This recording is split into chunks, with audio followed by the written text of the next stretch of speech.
All right, how's everybody doing? Hotep, how's everybody doing? Hey, this is Michael Imhotep, founder of the African History Network, host of the African History Network show. I'm a talk show host, researcher, lecturer, and writer. So it is Wednesday, November 13th, 2019, and we are live. Hope everybody's doing well. So everybody share this broadcast on your Facebook page. Invite your friends to tune in also. This is going to be a real history lesson. All right, so I know a lot of people are dealing with this Arctic cold blast, and it's hitting Detroit hard also. You know, I just got back from Houston, Texas, Tuesday, okay, and I was there this past weekend in Houston with Michi X and the Black Agenda Tour. We were speaking in Houston, Texas, and I come back to 8 inches of snow in Detroit. All right, well, look, I want to talk about this story dealing with Bass Reeves, right? Bass Reeves, legendary lawman. Now, you've heard me talk about Bass Reeves before. And Bass Reeves was a former slave who becomes the first deputy marshal of west of the Mississippi, okay? And this is in Oklahoma. There's a new movie coming out, comes out December 13th, called Hell on the River. I think the name of the movie. Hell on the Border, I'm sorry, Hell on the Border, okay? I'm thinking about a frozen river, okay? Hell on the Border. It comes out December 13th, 2019. And it's going to be in select theaters and on demand. And this is going to deal some with the story of legendary lawman Bass Reeves. And many people think that Bass Reeves is the real person that the fictitious character of the Lone Ranger is based upon, okay? So I'm going to share an article with you. You know, we posted this article on our Facebook fan page, the African History Network. It got something like 11,000 likes. So everybody share this broadcast. How's everybody doing? We've got Willie, Mark, Lamar, and then also African American business owners. Post the name of your business here on the thread of the broadcast. We'll let you know how you can advertise with the African History Network. Okay, so if we look at this article here from BET.com, the name of this article is "The Real Lone Ranger Was Black, and Now There Is a Movie About Him." The real Lone Ranger was black, and now there is a movie about him. And they actually have the trailer to the movie here. So this article came out a week ago. They don't put the damn dates on this. It's not really good journalism. Don't know why people do this. But this came out somewhere around November 7th or 8th, I guess. Okay. This is from BET.com, so I guess that's why they don't put the dates on these articles. But when you hear stories about the Lone Ranger, you are often told about a masked Caucasian man who hung out with a Native American named Tonto. Now, in reality, the real Lone Ranger was a formerly enslaved man named Bass Reeves, who became the first black deputy U.S. Marshal west of the Mississippi River. After making a brief cameo in the HBO's Watchmen, okay, the first installment of HBO's Watchmen, his story is coming to the big screen in the Lionsgate film Hell on the Border. Hell on the Border. Now, I read about this installment from HBO's Watchmen, and this was the same episode where they depicted the massacre in Tulsa, Oklahoma, on Black Wall Street, okay, which took place June 1st, 1921. And they also, in this episode, depicted Bass Reeves. So there was an article from TexasMonthly.com entitled "Bass Reeves Gets His Hollywood Moment in HBO's Watchmen." Bass Reeves gets his Hollywood moment in HBO's Watchmen. Okay, now in this article it says the legend of the former Texas Marshal figures prominently in Damon Lindelof's new series. The series premiere of HBO's Watchmen opens with a black hooded figure in hot pursuit of a lawman. He quickly finds himself lassoed in front of a stunned church congregation. So far, so Watchmen. But then the cloaked man reveals himself to be the legendary Bass Reeves, the real-life first black deputy U.S. Marshal west of the Mississippi River. And he then exposes his hog-tied quarry as the corrupt white sheriff who's been rustling all the local cattle. Bass Reeves, so in this HBO TV show Watchmen, Bass Reeves is portrayed by the actor Jamal Akakpo, a.k.a. KPO. I'm not sure how to pronounce his last name. But he said that the character of Bass Reeves said he doesn't deserve the badge. Okay, Bass Reeves tells the grateful townspeople who cheer as this vigilante liberates them from a villain who had disguised himself as their protector. So the scene, rendered in the style of an old silent movie, offers a distillation of the major questions posed by both the series and the acclaimed graphic novel it's based on. Okay, the Watchmen graphic novel. Okay, who gets to be a hero? What actually motivates them? And most importantly, why should we trust them? Okay, so check out this article. Then it goes in to talk about Tulsa, Oklahoma. And Bass Reeves is going to be a deputy sheriff in Oklahoma. Okay, and actually he is going to, his district is going to be 75,000 square miles, which includes Oklahoma as well. And this is before Oklahoma becomes a actual state in the Union. This is when Oklahoma is a U.S. territory. Oklahoma becomes a state in the Union in 1907. All right, so let me give you this article here. This is from Texas Monthly. Bass Reeves finally gets his Hollywood moment in HBO's Watchmen. And this article is from October 25th, 2019. Let me post a link here as well, okay? All right, how's everybody doing? Let's see, we got Gigi, Ya, we got Robert, just a few of the people watching. Who else we have here? Donald, Martell, okay, L, Willie, just a few of the people watching. Also, if you like this type of information, you can donate to the African History Network, paypal.me/the AHN show, paypal.me/the AHN show, or at our website, africanhistorynetwork.com, africanhistorynetwork.com. Okay, that helps us keep doing the research and stay on the air, keep broadcasting, etc. Okay, so let's go back to the article from BET.com. So in the movie Hell on the Border, which is about Bass Reeves, which comes out December 13th, 2019 in theaters and on demand, select theaters and on demand. The character of Bass Reeves is portrayed by David Gyasi, Gyasi.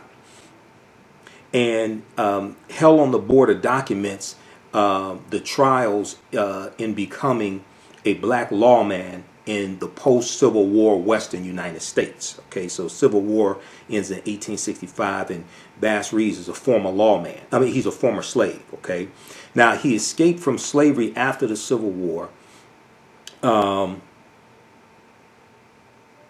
Okay, so in this article, they really should say he escaped from slavery before the Civil War, not after the Civil War.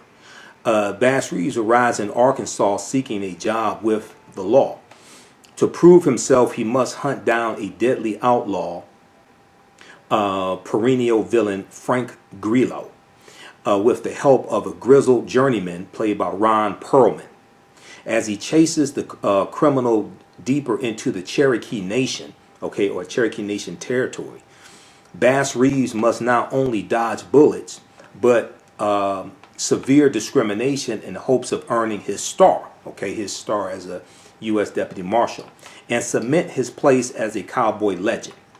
So in this article, they have the trailer also to the movie Hell on the Border. Okay, so I'm going to post a link here to the article, and then we're going to get into some history here dealing with Bass Reeves. All right, I've talked about Bass Reeves on various radio shows in the past. Okay, and let me show you this picture here of this depiction of Bass Reeves from the movie.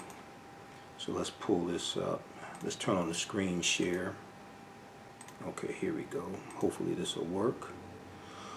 All right, so here's the brother depicting Bass Reeves in this new movie that comes out December 13th, 2019. All right, so if you get a chance, go check this out, or it's available on demand also.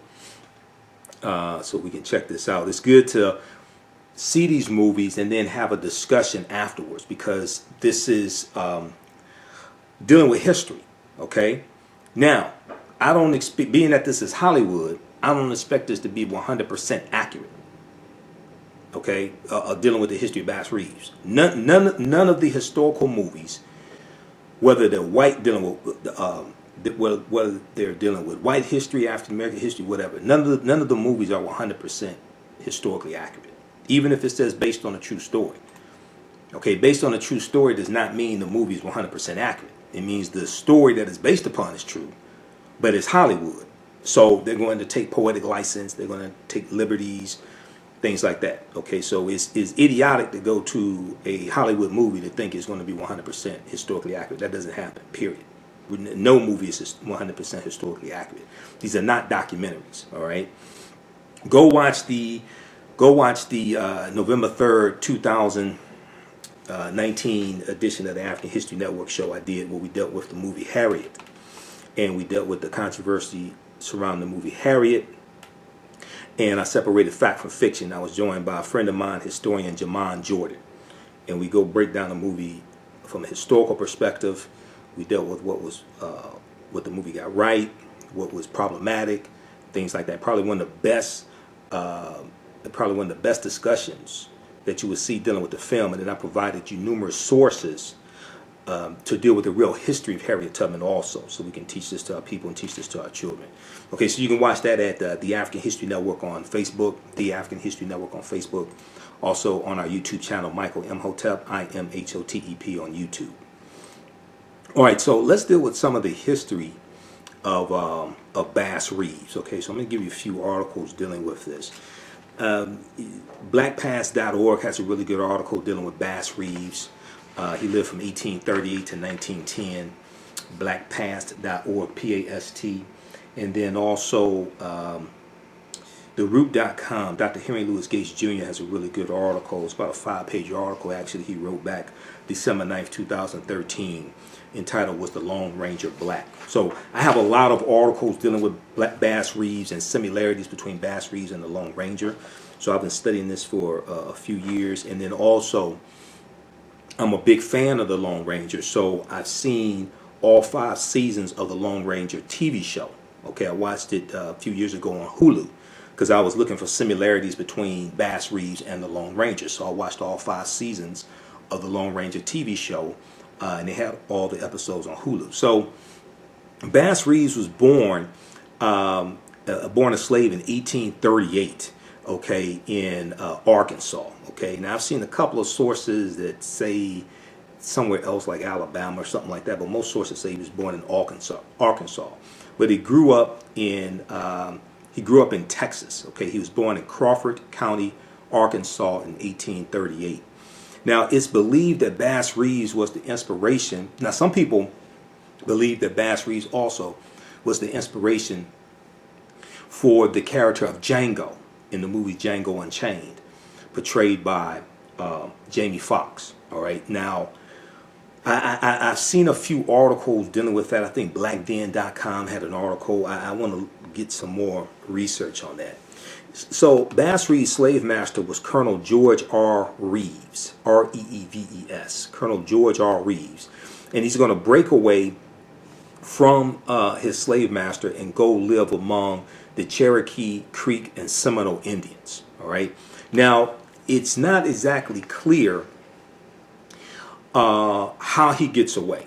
Okay, if we look at the article from blackpast.com, see, Black Pass says that he was born a slave in Paris, Texas. Other sources say he was born in Arkansas. All right, so most of these slaves didn't have birth certificates, so who knows? But when the Civil War began, George Reeves, who was Bass Reeves' owner, joined the Confederate Army, taking Bass Reeves with him. It is unclear how and exactly when Bass Reeves left his owner, but at some point during the Civil War, he gained his freedom. All right. One account recalls how Bass Reeves and his old owner had an altercation over a card game. Bass Reeves severely beat his owner and fled to the Indian Territory, where he lived as a fugitive slave among the Creek and Seminole Indians. Some sources say Cherokee Creek and Seminole Indians. All right. So Bass Reeves learns the custom and languages of the Indians, other Native Americans, as well as how to become a territorial scout. He made a lot of money as a scout for U.S. Marshals and deputies. Now, he's later going to buy land in Van Buren, Arkansas. He marries his wife, Nellie Jennie, Jennie, and builds a 8-room house with his bare hands. He raises his 10 children there and is the first African-American settler in the region. In 1875, he becomes the first African-American deputy U.S. Marshal west of the Mississippi River at age 38 years old. He is authorized to arrest both white and African-American outlaws. Okay, and there's an interesting story behind this. In the article that Dr. Henry Louis Gates Jr. has, it's a pretty extensive article. I'm going to pull it up here. I have it printed out because I printed it out when it first came out back in 2013. And this deals with, the name of this article is, Was the Lone Ranger Black? Was the Lone Ranger Black? Let me pull up this article here. Okay. That's on their old platform, so let's pull this one up. Let's Google that and pull it up that way. And also history.com, the official website of the History Channel, they have an article as well dealing with Was the Lone Ranger Black? Okay. So there have been a number of articles written about this. I have one here from August 8th, 2013 from the New York Daily News. Who was that masked man anyway? Researcher claims a former slave was the real Lone Ranger. And in this article here from New York Daily News, as well as the one from theroot.com, they talk about, as well as the one from theroot.com, right? They talk about this book here from Art T. Burton. So this is probably the preeminent book on Bass Reeves. Okay, yes, I have the book. This is probably the preeminent book on Bass Reeves, and I'm reading it now. Black Gun, Silver Star, The Life and Legend of Frontier Marshal Bass Reeves. Black Gun, Silver Star, The Life and Legend of Frontier Marshal Bass Reeves. Okay, and this is written by Art T. Burton, who's a professor of history at South Suburban College in South Holland, Illinois. He is the author of Black Buckskin and Blue, African American Scouts and Soldiers on the Western Frontier, and another book entitled Black, Red, and Deadly, Black and Indian Gunfighters of the Indian Territory, 1870 to 1907. Okay, so get this book if you can. For pages 11 through 14 of this book, he talks about similarities between Bass Reeves and the Lone Ranger. Okay, we're going to get into that because it's actually chapter 1 called The Lone Ranger and Other Stories. All right, that's chapter 1 of his book. Okay, so we'll come back to that in just a minute. So let's look at the article from Gates. Okay, and I'm critical of Gates in some respects, but he does do good research. I've read dozens of his articles, so he does do some good research. But on page 2 of his article, he talks about Bass Reeves and the turning point in Bass Reeves' life, getting involved in becoming a U.S. Deputy Marshal. And let's see here. Okay, so during the Civil War, Bass Reeves in his early 20s accompanied his owner's son, Colonel George Reeves of the 11th Texas Cavalry Regiment on the Confederate side, a fact he later used to put whites at ease. At some point, Bass Reeves fled into Indian Territory where among the 5 so-called civilized tribes, the Cherokee, Choctaw, Chickasaw, Creek, and Seminole Indians, he became so immersed in Native American culture he learned to speak Muskogee, the Muskogee language.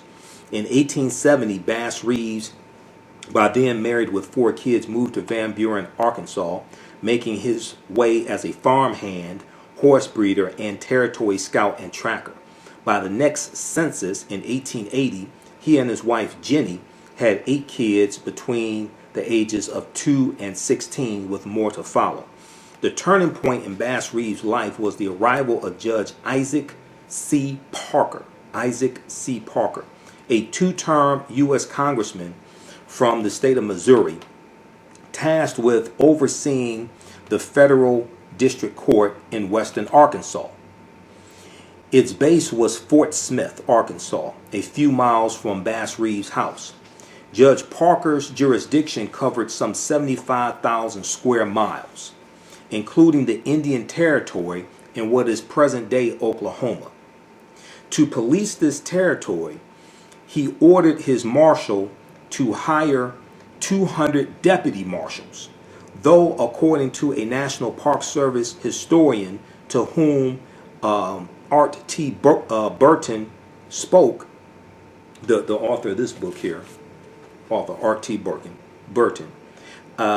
National Park Service historian to whom Art T. Burton spoke, there was never more than 40 to 50 deputies working at any given time. Now, Bass Reeves was one of those men, but for a couple of interruptions, he would serve for 32 years in a career that tracked and in many ways enabled the evolution of the western frontier from territory to statehood. So Judge Parker presided from 1875 to 1896. His court was open 6 days a week, and of the 13,500 cases before him, 8,500 ended up as convictions, including 79 hangings of 30 white people, 26 Indians, and 23 African Americans. 85% of the crime in the district, that 75,000 square miles, 85% of the crime in the district occurred in Indian Territory, Art Burton writes. And that is where Bass Reeves was an expert. In the Judge Parker era, 65 deputy marshals were killed in the line of duty, while in his entire career, Bass Reeves, despite numerous attempts on his life, suffered only 1 shot to the knee. Now, some sources say he came away unscathed, okay? Gates, and it may be even Art Burton, says he was shot in the knee. So Bass Reeves is going to arrest over 3,000 felons in his 32-year career. He killed 14 men, okay? And the way he arrests some of them is very interesting and similar to the Lone Ranger, because Bass Reeves oftentimes used disguises, okay, to gain information on people he was tracking, to get into the enemy lair, things like this. He would wear disguises. And if you watch the Lone Ranger TV show, you know the Lone Ranger did this also. He oftentimes wore disguises. All right. Now, but how, you might ask, did African Americans gain such a presence in the Indian Territory in the first place? The answer might surprise you, Gates said. Now, you've heard me talk about this before, that the 5 civilized tribes of Native Americans, the Choctaw, Chickasaw, Creek, Cherokee, and Seminole Indians, all owned African slaves. This is something that they talk about here in this article. So this article is a really good article, and it's historical, not just because of Bass Reeves, but then it ties into the territory of Oklahoma, which then becomes a state in 1907, and it ties into the 5 civilized tribes of Native Americans. That ties into the history of Tulsa, Oklahoma, and Black Wall Street, okay? Because Tulsa, Oklahoma, where Black Wall Street was in North Tulsa, in the Greenwood business district, Tulsa, Oklahoma, was founded by Creek Indians around 1836. And if you understand the Indian Removal Act of 1830, and the name of this book, this is probably the best book dealing with the history of Black Wall Street, okay? This is by Hannibal B. Johnson, Black Wall Street, from Riot to Renaissance in Tulsa's historic Greenwood district. Okay, I've read the book. I've talked to them through Facebook also. You know, my lecture, 2.5-hour lecture that I do dealing with the history of Black Wall Street, that you can get at our website, AfricanHistoryNetwork.com. His book was one of the sources for this lecture that I did back in 2014. This is Black Wall Street from Destruction to the Resurrection of Economic Empowerment. This is available at our website, AfricanHistoryNetwork.com. AfricanHistoryNetwork.com. It's on DVD and digital download. So all this history intersects. It's all connected. This is why you have to understand the chronology of history, right? And you've heard Dr. Claude Anderson, one of my teachers, talk about the 5 civilized tribes of Native Americans, and this is going to lead to the Black Freedmen Indian Treaties of 1866, all that stuff, which is one of our best chances to get any type of reparations, by the way. Okay, everybody wants to talk about reparations, but very few people are talking about the Black Freedmen Indian Treaties of 1866. Okay, so Gates, how's everybody doing? Everybody share this broadcast on your Facebook page. You ain't going to hear this type of information many other places. All right, and we'll come to some of your questions in just a minute.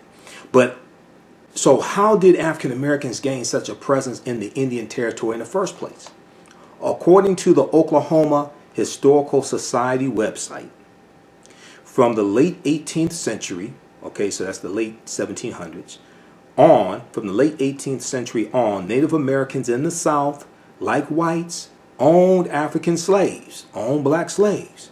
When the U.S. government removed the 5 nations to the West in the 1830s, they took their slaves with them, so that, quote, by the time the Civil War broke out, more than 8,000 blacks were enslaved in Indian Territory, end quote. In fact, one of the reasons the 5 tribes were called, quote unquote, civilized was they owned black slaves. Okay, so let's break this down.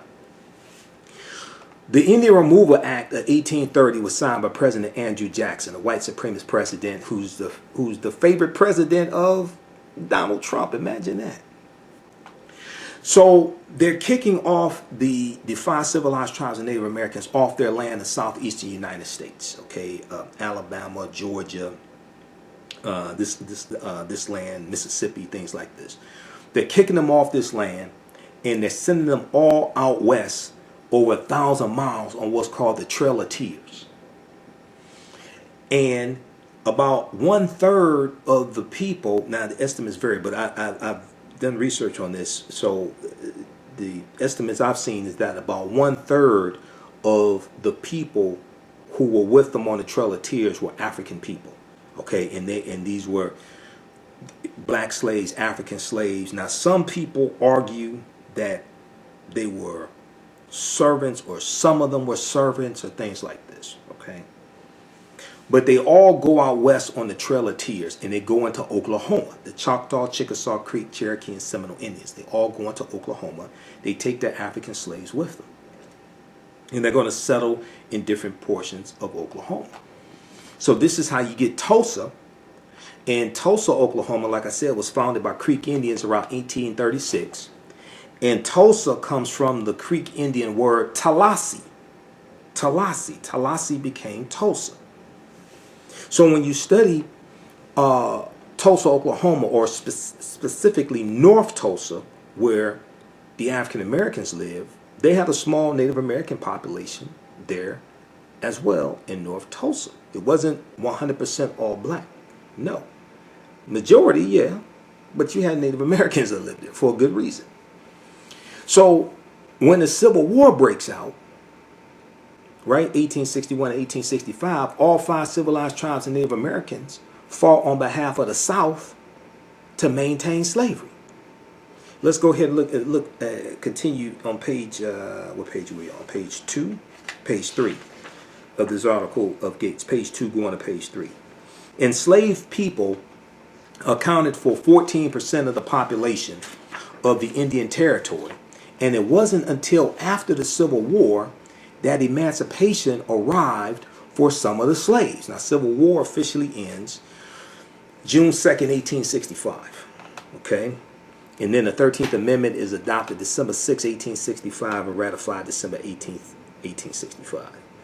In fact, as late as 1885, the governor of the Chickasaw Nation of Native Americans was still protesting demands that they free their black slaves. Okay?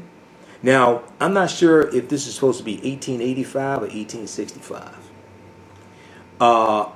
If it says 1865, because I know even after slavery ended, they kept they were protesting freeing their African slaves. This is why the Black Freedmen Indian Treaties were needed. This is one of the reasons why they were needed. Because it was stipulated that they had to turn loose their slaves, okay, and they were going to be reallocated land. And this is where the Dawes Allotment Act comes in 1887, okay, named after Senator Henry L. Dawes. All right, and this is how you get the $5 Indian that you hear people talk about. All right, so,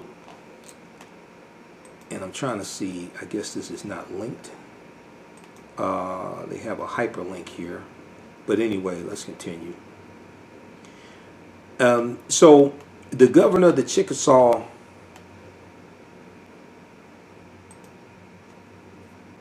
just a second here. All right. I was trying to click on this hyperlink and it's giving me an error. So we'll have to look at it later. The governor of the Chickasaw Nation was still protesting demands that they free their black slaves. A key distinction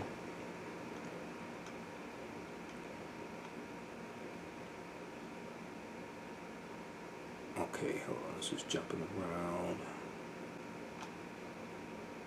A key distinction in the Indian Territory was between blacks who were native Indian freedmen and those who moved in from the U.S. as stateside Negroes, as Art Burton explains. But it wasn't just that Judge Parker needed Bass Reeves as a go-between in the territory. As author Art Burton quotes Bass Reeves' great-nephew, Paul L. Brady, a retired federal judge, as saying, Judge Parker respected Bass Reeves, and in hiring him signaled Reeves, quote, would be in a position to serve as a deputy to show the lawful as well as the lawless that a black man was the equal of any other law enforcement officer on the frontier. Okay? That Bass Reeves would be in a position to serve as a deputy to show the lawful as well as the lawless that a black man was the equal of any other law enforcement officer on the frontier, end quote.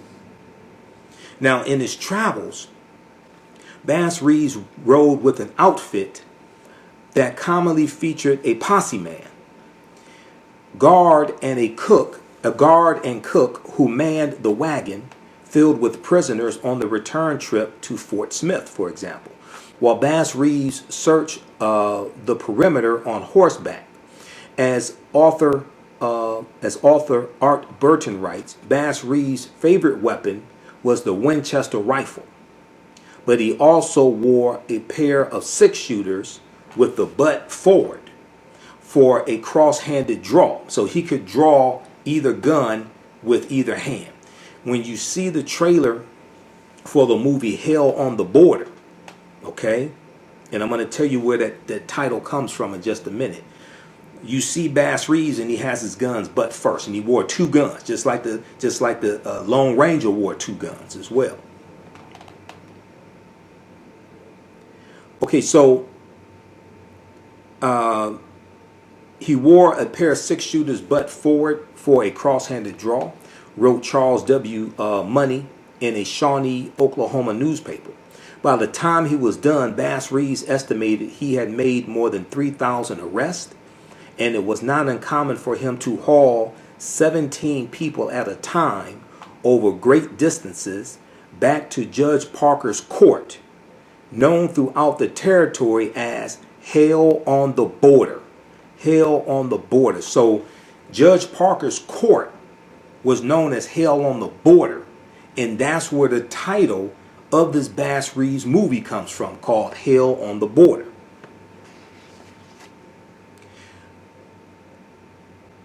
Now, among the numerous deputy marshals that have written for the Paris, Texas, Fort Smith, Arkansas, and Indian Territory courts, none have met with more hairbreadth escapes of or have affected more hazardous arrests than Bass Reeves. Art Burton quotes D.C. Gideon as relating in 1901.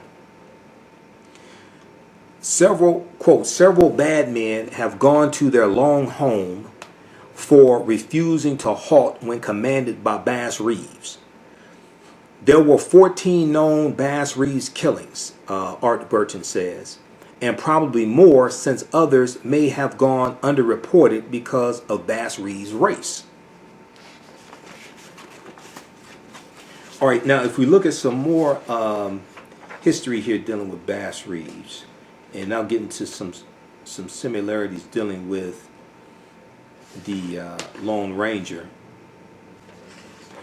Not only were African American men at greater risk after statehood. So what happens is Bass Reeves is forced to retire in 1907 when Oklahoma becomes a state in the Union, because segregation is the law of the land,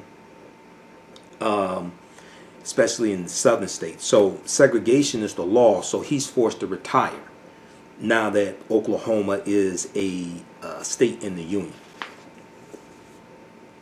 So not only were African American lawmen at greater risk after statehood, with white criminals taking their chances by shooting first, Negro policemen were largely relegated to African American towns where they could only arrest other African Americans.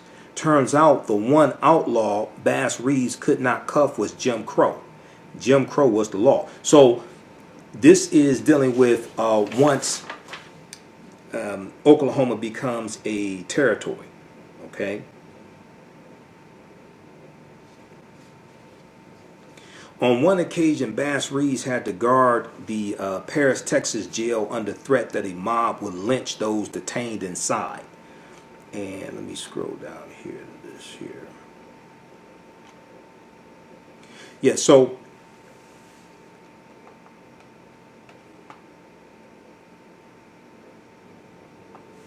on one occasion, Bass Reeves had to guard the Paris, Texas jail under threat that a mob would lynch those detained inside.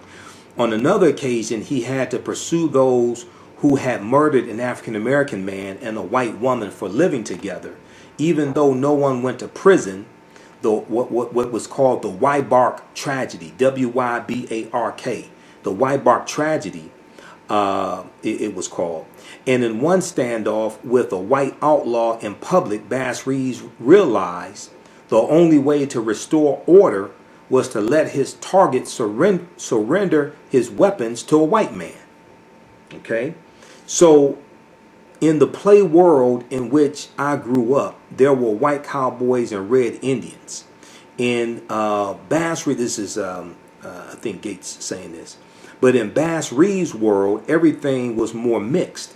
Yet, after Oklahoma became a state in the Union on November 16, 1907, there was black and white, and without the, quote, need for a large force of federal police, the men who had helped bring law and order to the territory, end quote, there would be no more African American deputy U.S. Marshals until the 20th century. So late into the 1900s,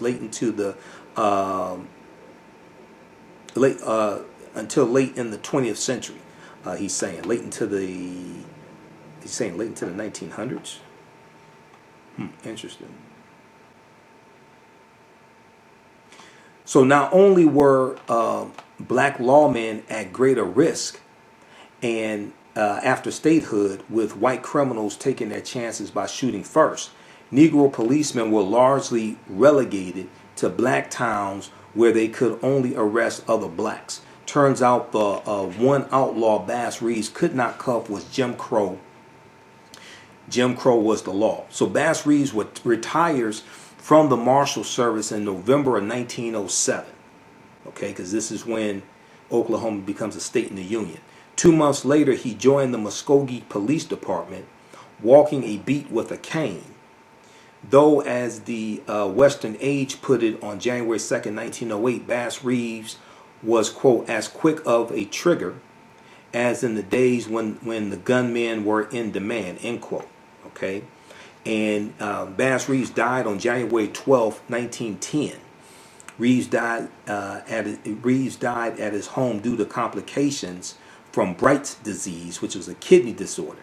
He was 72 years old. To this day, the location of his grave is unknown. In 1927, J.M. Hall was the last to mention Bass Reeves in the book.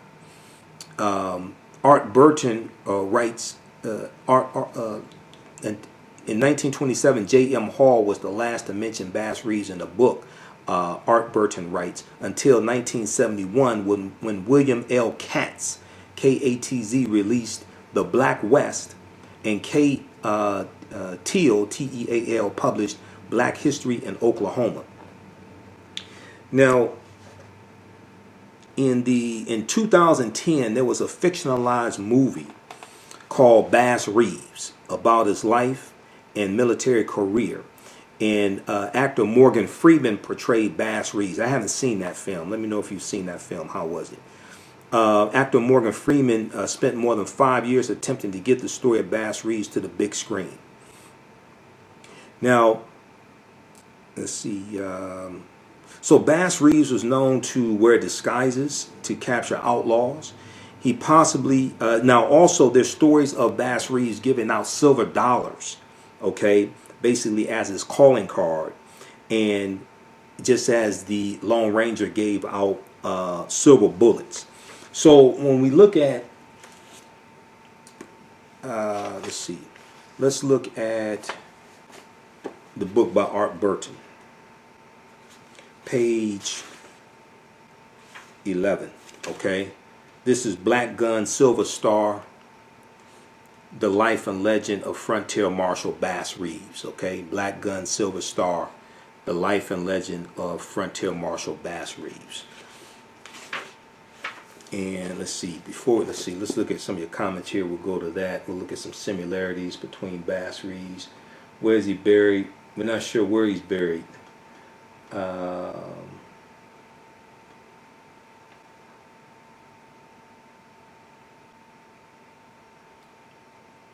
Let's see. Okay, Robert.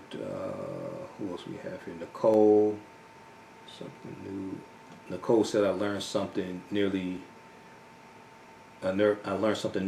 nearly every time I tune in. Okay, thank you, she said. Robert Don Cheeto. Fam was still under slavery after the emancipation. Who are you talking about, Robert? Phyllis, amen. Okay. 1885, because they were a nation inside. So I know in 1865, now 1885, I'm not sure. I was trying to look at the link. They have a hyperlink in this article from the root, but it gives me an error. So see, 1885 is 20 years after the Civil War ended. I don't know if that is correct. 1885. If they said 1866, 1867, okay, I can understand that. 1885, I'm not sure about that one. I'm not sure if that's a typo. All right, very quickly here. African American business owners, post the name of your business here on the thread of the broadcast. We'll let you know how you can advertise with the African History Network. TheProfitRoom.com can help you if you want to learn about investing in the stock market, day trading, the foreign exchange market. TheProfitRoom.com is an education company that has mentorship programs that are designed for beginners. They teach individuals like yourself how to create generational wealth through trading and investing in the financial markets. You may have seen the article that blacknews.com had dealing with the Profit Room, entitled "The First Black-Owned Day Trading Company of Its Kind is Teaching Courses on How to Profit from the Stock Market." Okay, they teach about the stock market, options, futures, foreign exchange market. Their specialty is on day trading, teaching about day trading and one-on-one mentorships. Visit their website, theprofitroom.com, theprofitroom.com, for more information. Let them know you found out about this from the African History Network, okay? And then email African American business owners, email us at customerservice@africanhistorynetwork.com, customerservice@africanhistorynetwork.com, and we'll let you know how you can advertise with the African History Network. All right, let's continue here. So if we look at some similarities, let's look at page 11. Chapter 1 is entitled "The Lone Ranger and Other Stories." So much of what we know today about Bass Reeves persisted in oral stories told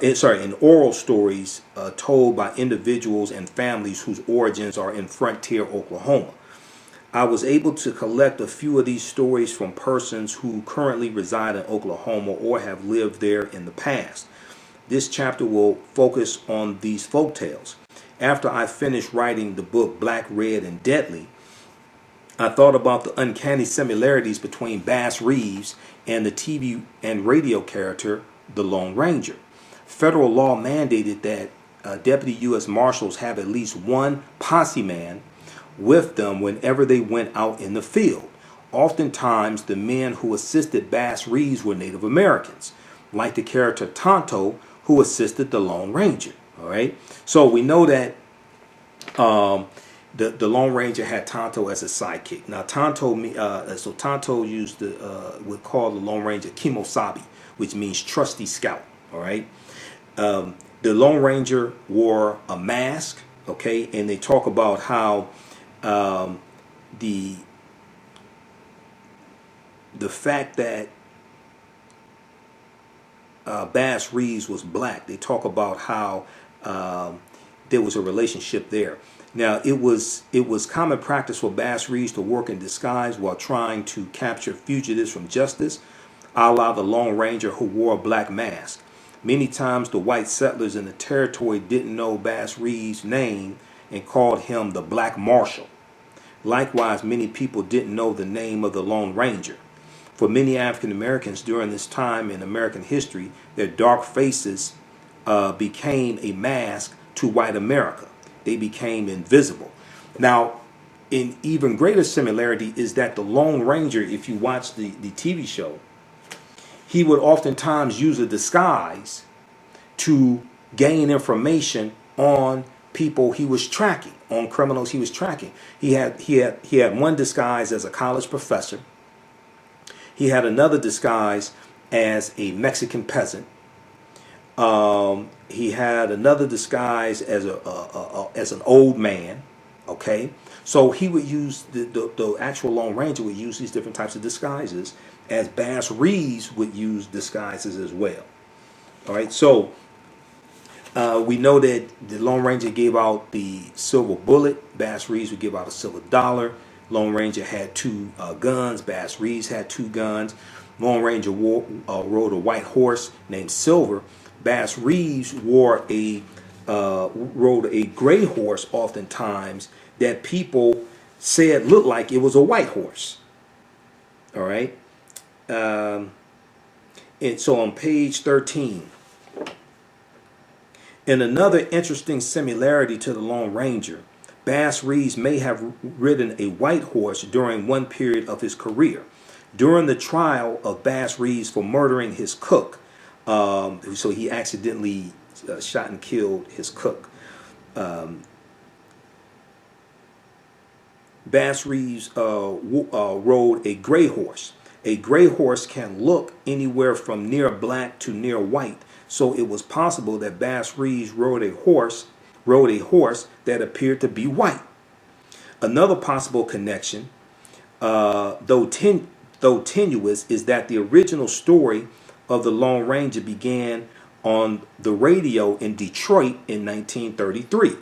Many of the fugitives arrested by Bass Reeves and later convicted at Fort Smith, Arkansas, were sent to the Detroit House of Corrections in Michigan. This is true.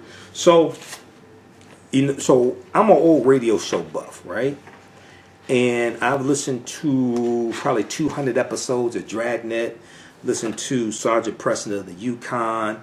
The Green Hornet is one of my favorite old radio shows.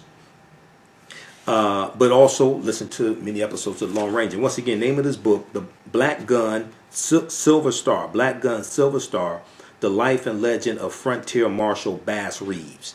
This is by Art T. Burton. Art T. Burton, okay, who's a historian and history professor. So I've researched this before about the connection between Bass Reeves and the Lone Ranger.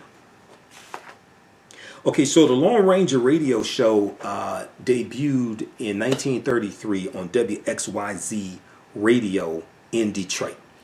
The Lone Ranger, the Green Hornet, and Sergeant Preston of the Yukon all came out of WXYZ radio in Detroit, and they were broadcasted around the country. The character of the Lone Ranger was created by George W. Trendle, who was the station owner, and Fran Stryker. Fran Stryker was a writer for the Lone Ranger TV show. All right. And now it's believed that the character of the Lone Ranger, so it was before this information from Art T. Burton came out. It was originally believed that the character of the Lone Ranger was inspired by Texas Ranger Captain John R. Hughes, to whom the book The Lone Ranger Star by Zane Grey, Grey, was dedicated in 1915. All right. But so when we look at many of the people who Bass Reeves arrested, we look at them doing time in Detroit, Michigan, and the radio show The Lone Ranger is coming out of Detroit. That's another connection.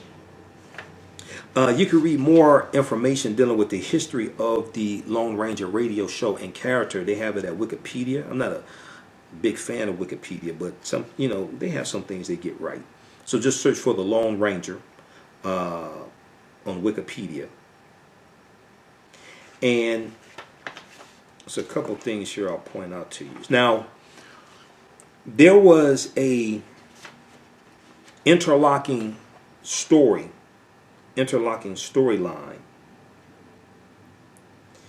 between the Lone Ranger and the Green Hornet. Okay, so the Lone Ranger's name is John Reed. That's the real name of the Lone Ranger and the character, John Reed. The reason why he's called the Lone Ranger is because he is with a group of rangers who are tracking the Butch Cavendish gang, and they get ambushed. He's with his older brother, who is a Texas Ranger also, named Dan Reed. They get ambushed, and all the other Texas Rangers are killed. He's the only one who survives. That's why he's called the Lone Ranger, Lone. And he's saved by Tonto. Okay? So there was in some of the episodes of the Lone Ranger TV show, and even in the radio show, his nephew named Dan Reed Jr. would be with him and Tonto during the summer. All right. Dan Reed had a son. Dan Reed is going to go on to have a son named Britt Reed. And Britt Reed is the Green Hornet. So when you understand how these two are related, the Lone Ranger is the great uncle of the Green Hornet. A lot of people don't know this. All right, I study old radio shows, so I know this. And these radio shows came out of WXYZ radio in Detroit. And if you listen to Sergeant Preston of the Yukon, the Lone Ranger, and the Green Hornet radio shows, you hear some of the same voices. And when you listen to the credits, you hear some of the same names because they all came out of WXYZ studios in Detroit. All right. So this is when this movie comes out December 13th, dealing with Bass Reeves. You're going to hear a lot about this, all these connections. Okay, and all this ties into history as well. This ties into Black Wall Street in Tulsa, Oklahoma. This ties into the Choctaw, Chickasaw, Creek, Cherokee, and Seminole Indians. This ties into the history of slavery in this country, the Civil War. All this history is interconnected, interrelated. All right. There was another article. Let me see where I put that here. Okay. There was another article because there's something else I wanted to talk about, and this dealt with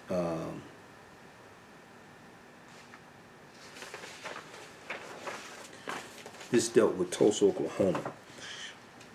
History.com even has a good article dealing with this. January 30th, 1933, the Lone Ranger debuts on Detroit radio. Right here. History.com. The articles that have been written about this. A lot of people don't know this. Right? This is the type of research I do. This is stuff, I printed up a few years ago. January 30th, 1933, the Lone Ranger debuts on Detroit radio. And what happened was when the Lone Ranger movie came out with Johnny Depp and the other guy, I forgot his name, wasn't that good of a movie, right? They could have done better. A lot of articles were written about this in 2013, like this one right here from New York Daily News. Who was that masked man anyway? Researcher claims a former slave was the real Lone Ranger. Okay, and they talk about Bass Reeves. Bass Reeves was the U.S. Deputy Marshal in the Indian Territory at the turn of the 20th century. The sharpshooting African-American man brought 4,000 outlaws to justice. One researcher claims those outlaws stories inspired the myth of the Lone Ranger. And every time I see the Lone Ranger TV show, or I hear the Lone Ranger radio show, or I see these movies about the Lone Ranger, things like this, I think that, they made hundreds of millions of dollars, possibly off of the legend and story of an African American man. And, somebody should, tell the truth, pay some royalties to his descendants or something, right? So when we look at the description of the Lone Ranger,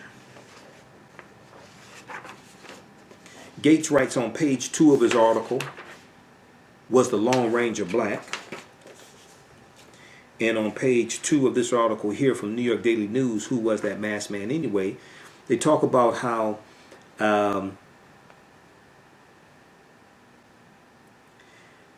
the Lone Ranger was described as being over 6 feet tall and weighing 190 pounds.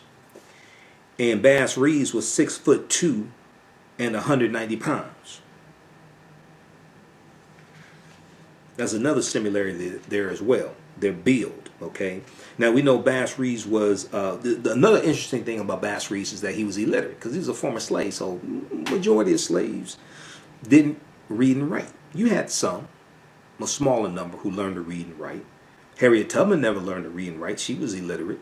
But Frederick Douglass did learn to read and write. He learned to read and write while he was a slave. Okay? And we know Nat Turner learned to read and write. This is one of the reasons why, because Nat Turner was in Virginia. Okay, so November 11th was the anniversary of the execution of Nat Turner. November 11th, 1831. In the state of Virginia, it was legal for slaves to learn to read and write up until the Nat Turner Rebellion of 1831. Then after that rebellion, the state legislature changed the law in Virginia. Why? because Nat Turner was literate and he could read the Bible. And he used the Bible as a weapon to teach his people they were supposed to be free. So after that, the state legislature changed the law to make it illegal for slaves to learn to read and write. There was a reason why they didn't want slaves to learn to read and write. But also, the Nat Turner Rebellion almost ended slavery in the state of Virginia because the state legislature voted on this, okay? And it narrowly passed to keep slavery, all right? Because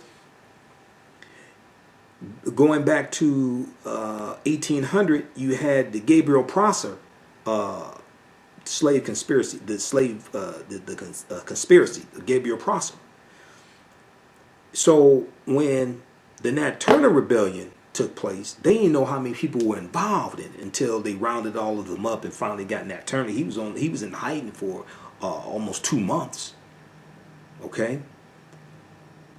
So I mean, the stories of the Nat Turner Rebellion spread all across the country. It scared America. The slave owners in America, white people all across America were scared to death because they didn't know how big the rebellion was. So the Nat Turner Rebellion was significant. The movie by Nate Parker was a significant movie because people have been trying to make a Nat Turner movie for 50 years, a theatrical movie, and it had never been made. But Nate Parker also did something that was, I think, monumental, and that was he put out a companion book to the movie. Most people don't even know this book exists, which I guess means they didn't read it. So this is the official book that's the tie-in to the movie Birth of a Nation. The name of the movie is The Birth of a Nation, Nat Turner and the Making of a Movement, edited by Nate Parker, the official movie tie-in. Okay, and then you see here pictures of them lining up the rebellion, right? And this movie deals with this book deals with the making of the movie, a lot of background information, but then there's also an excellent chapter here dealing with history. And it is written by 2 African-American female historians, Dr. Erica Armstrong Dunbar and Dr. Danny Ramey Berry. Okay, now Dr. Erica Armstrong Dunbar, I met both of these sisters, and they both autographed the book for me as well. Okay, they both autographed the book for me also here, because I met both of them separate times. They were both speaking at the Charles H. Wright Museum of African American History. And Dr. Danny Ramey Berry, I interviewed her. I can't remember if I interviewed Dr. Erica Armstrong Dunbar, but I am going to interview Dr. Erica Armstrong Dunbar because Dr. Dunbar has a new book that just came out about Harriet Tubman called She Came to Slay. So I have to get in touch with her and interview her about her new book. But she also wrote, her previous book was called Never Caught. And Never Caught is about a 22-year-old runaway slave from George Washington's plantation called Ona Judge. Okay? And that's a fantastic story right there dealing with Ona Judge. They should turn that into a movie. And Dr. Danny Ramey Berry has a book called, The Price for a Pound of Flesh, something like that. And it deals with the experiments, the medical experiments that were done on enslaved Africans. Okay, that's one of the things the book deals with. But this chapter here, I guess it's chapter 2, I can't remember. The Unbroken Chain of Enslaved African Resistance and Rebellion. This is the historical chapter in this book, and it's written by these 2 sisters. And it's a deep history they lay out here. And they deal with the history of the real history of the Nat Turner Rebellion also, and the institution of slavery that surrounds the Nat Turner Rebellion as well. Okay, so you can get this from Amazon or check your local African American book dealer. Okay, The Birth of a Nation. The Birth of a Nation, Nat Turner and the Making of a Movement. Okay, so most people who saw the movie Don't even know this book exists. Also, being that we mentioned Frederick Douglass, this is Frederick Douglass' first of 3 autobiographies that he wrote. Narrative of the Life of Frederick Douglass. This is he wrote 3 autobiographies. All right, now let's continue so we can get out of here. Let's see who else we have. Love it. Okay, Robert, Mark. Okay, then also forgot to tell you all. Hey, we have a new bundle pack as well. The Black Migration 1619 to 2019 bundle pack. 6 of my latest lectures. We have it in DVD and digital download format. DVD and digital download format at AfricanHistoryNetwork.com. AfricanHistoryNetwork.com. Okay, and this includes my presentation, Black Migration 1619 to 2019. Let me see. I have a lot of them here. It includes, let's see, Black Migration 1619 to 2019. From the birth of a nation to the Red Summer of 1919, the Great Migration and the Detroit Race Ride of 1943. Okay, you get that. You get 6 principles of political self-defense, understanding how public policies and laws affect the economic conditions of African Americans, and actually 2 lectures on this in this presentation. One I did July 21st. 2019 at the Black Homeschooling Conference, and one I did September 2019 in Pembroke, Illinois. You get Juneteenth history. So this deals with the real history of Juneteenth. Juneteenth history, Emancipation Day, but not Independence Day. We never got our 40 acres and a mule. Dr. King's Poor People's Campaign. We're coming to get our check. This is a 3-hour presentation. I deal with a lot of history here. The Civil War. I deal with August 20th, 1619 in Virginia, and how codified slave laws didn't exist in 1619. This one right here deals with the real history of why African Americans switched from the Republican Party to the Democratic Party. We still don't understand that history. I speak all across the country. We don't understand that history. We think it's because of the Civil Rights Act of 64 and the Voting Rights Act of 65. No. That goes back to the 1920s. In 1928 and the Lily White movement in 1928, which was the effort of the Republican Party to push African Americans out of the Republican Party and get Herbert Hoover elected as president in the 1928 presidential election, and to appeal to Southern segregationist Democrats in some Southern states. Okay, and this starts the shift of African Americans out of the Republican Party into the Democratic Party. And it's going to eventually cause a party realignment as well between the 2 parties. Then we have ancient Africans in America before Native Americans, Columbus, or slavery from Kemet to Wakanda. Okay, and this I deal with the African presence in the Americas, especially here in this land, going back at least 51,700 years ago, and I deal with some recent archaeological discoveries also. And so in the 6th presentation is when black men dominated horse racing, and this deals with a history of African Americans jockeys and how we dominated horse racing. We won a lot of the Kentucky Derbies. The first Kentucky Derby was ran in 1875. It was won by a 19-year-old African American man named Oliver Lewis. And it deal with how we were pushed out of horse racing also. There was a concerted effort, an organized effort to sabotage our horses, sabotage our jockeys, and to push African American jockeys out of horse racing. Okay, so that you can get them individually, but we have a 6 DVD bundle pack, and it's in digital download format also. It's the Black Migration 1619 to 2019 bundle pack. Okay, so that's available at AfricanHistoryNetwork.com. AfricanHistoryNetwork.com. And the digital download right now is on sale $40. The DVD bundle pack is on sale $50. All right, so we'll get yeah, and we'll post a link here for the DVDs also. All right, so let's continue.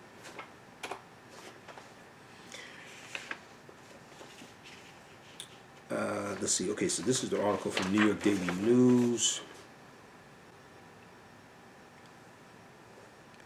I just want to see if there's anything I left out. Now, Bass Reeves lived with the Seminole and Creek Indians, learning their language and their customs. When the federal government began looking for people to police that region, Bass Reeves was chosen to bridge the gap between the Indian Territories' multiracial population.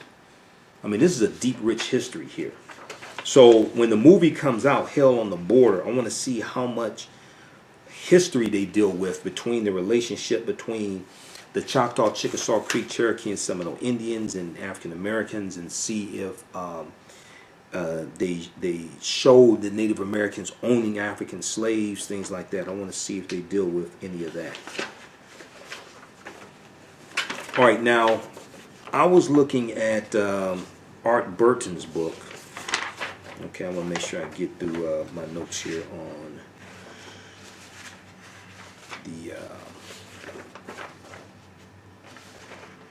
the book.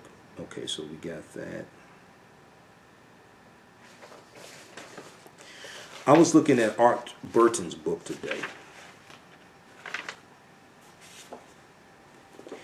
and he mentioned a man named Edwin McCabe. Now, you may have heard me mention Edwin McCabe.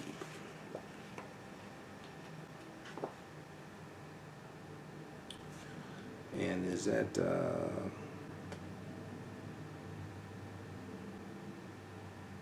what page is that? I think it's page 175. All of these killed 2 coaches, man.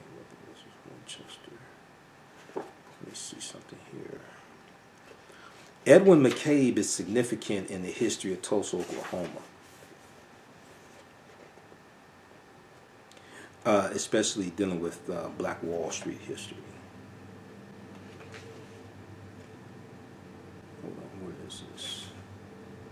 McCabe, Edwin, 176 and 177. Okay, so I was looking at this and I was going through reading some different things. And on page 176, Art T. Burton, he laid, let's see. Oh, here's what I was looking at. The Dawes Allotment Act. This ties into Edwin McCabe, okay? In 1877, the U.S. Congress set up the eventual disintegration of the Indian Territory when they passed the Dawes Severalty Act, Severalty, the Dawes Severalty Act. You'll also hear it referred to as the Dawes Allotment Act, the Dawes Allotment Act. The act allowed Indian lands to be cut up into 160 acre plots. The Native American families could claim at least one plot. The surplus lands would go to U.S. settlers. After the federal government opened the western part of the Indian Territory in 1889, they did the same with the 100,000 acre Cherokee outlet in 1893, sometimes mistakenly called the Cherokee Strip. The strip was actually in Kansas. Within days of the 1889 land rush, 2 new towns had sprung up on the Oklahoma prairie. In less than 24 hours, Guthrie boasted a population of 15,000, while Oklahoma City claimed 10,000. Among the new inhabitants of Oklahoma Territory were with new homesteads was an estimated 10,000 African Americans who came primarily from southern states. So African Americans are leaving southern states to go into Oklahoma for a new way of life. Okay, now this is before oil is discovered in Oklahoma. Oil is going to be discovered in the early 1900s, probably right around 1905. Oil is going to be discovered. And this is before Black Wall Street comes into existence. Okay, so the first business that's going to be set up in Black Wall Street is right about 1905. Now, one of the most important persons in the African American migration to the Oklahoma Territory was Edwin P. McCabe. Edwin P. McCabe, MC, capital C-A-B-E. McCabe served 2 terms in Kansas as the state auditor, making him the highest elected African American official in the West. McCabe founded Langston City. He founded a town, Langston City, which was a black town in Oklahoma Territory in 1889. The post office in Langston City was established in 1889. The post office in Langston City was established in 1891. In 1890, Edwin McCabe urged the creation of African American towns throughout the Oklahoma and Indian territories. He hoped that the future state of Oklahoma would enter the Union as a largely African American state, and he would be elected governor. There would eventually be over 30 black towns and settlements in Oklahoma and Indian territories, more black towns than anywhere in the United States. See, this is the history of Oklahoma, because many of us were going into Oklahoma trying to escape the racism of the South. So you have a lot of former slaves. We want to own land. Okay, we still have an agricultural basis, and so the West is being opened, and people are going into the West trying to seek fortune, seeking a better way of life, things like this. And Edwin McCabe is going to be called he's going to become what's called a booster, and a booster was those who marketed to people to come into Oklahoma, okay, to acquire land and, seek a better way of life, etc. And he's going to become one of the most well-known boosters. So, and he was hoping that Oklahoma would become a predominantly African-American state when it was brought into the Union.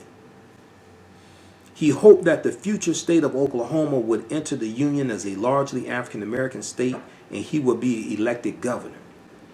There would eventually be over 30 black towns and settlements in Oklahoma and Indian territories, more black towns than anywhere in the United States.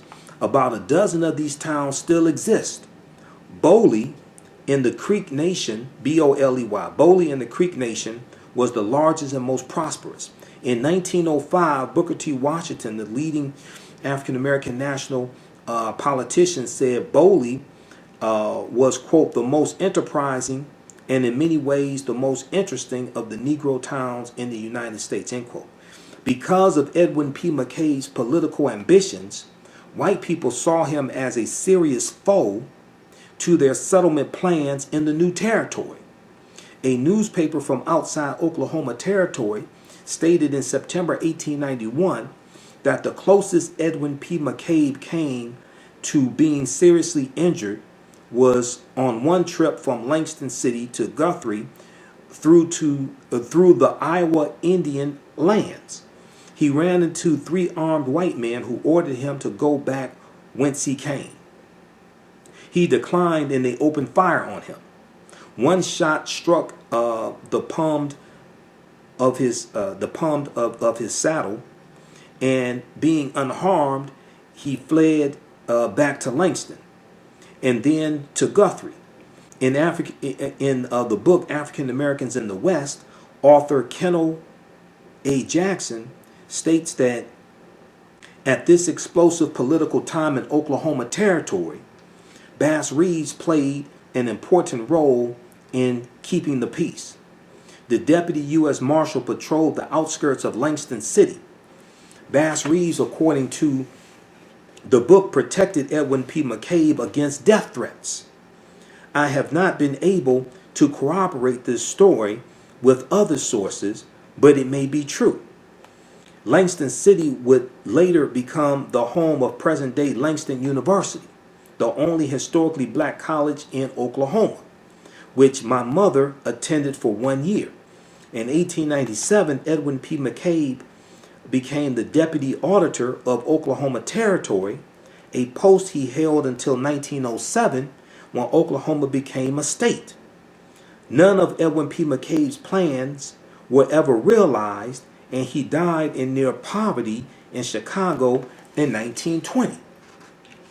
Okay, so that's page 175 and 176, because see, we're dealing with the Dawes, so it's dealing with two things, because I was doing some research, and they start talking about the Dawes Allotment Act. And the Dawes was a census that reallocated land, and is tied to the Black Freedmen Indian Treaties of 1866. Okay? Now, they talked about Edwin P. McCabe. Well, when they talked about that, I automatically went and picked up the book from Hannibal B. Johnson, Black Wall Street, because I already know Hannibal B. Johnson talks about Edwin P. McCabe. That's how I found out about him, reading Hannibal B. Johnson's book.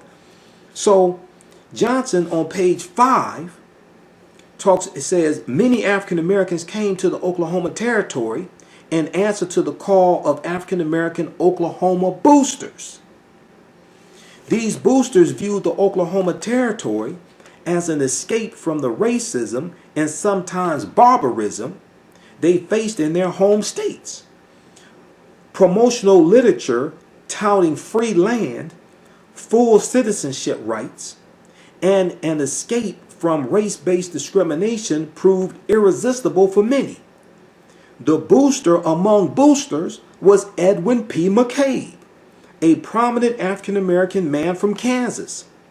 McCabe was a Republican Party politician and the state auditor in Kansas before coming to the Oklahoma Territory in 1889.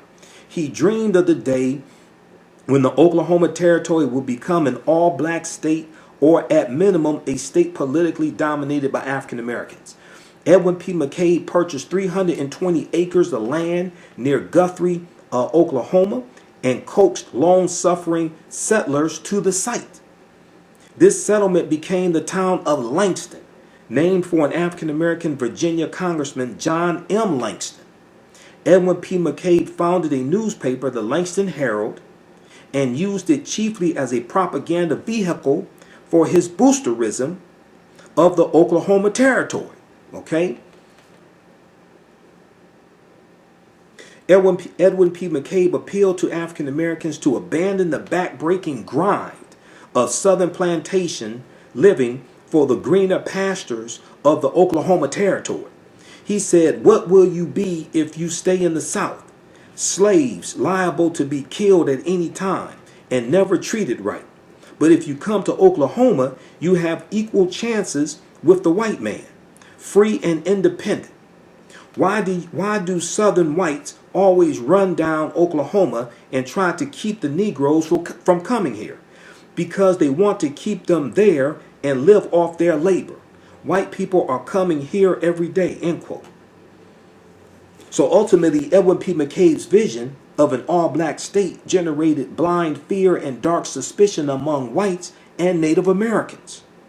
The mere prospect of losing significant power and influence to African Americans engendered a sense of dread among Oklahoma's governing elites.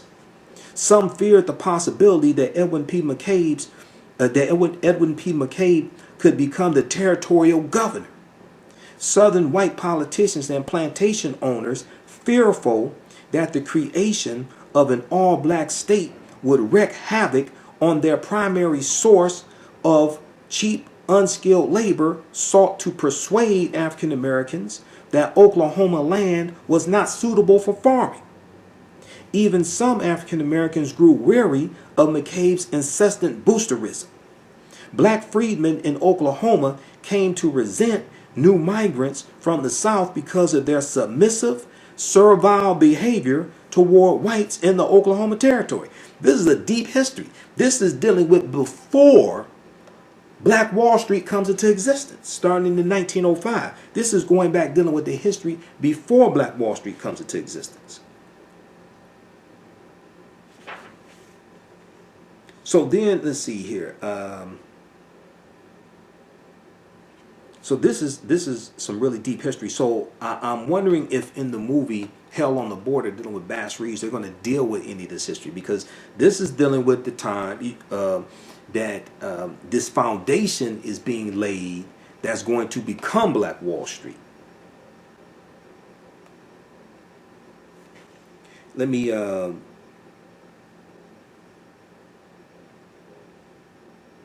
back up a little bit. Let's go to page 4. Oklahoma spelled opportunity.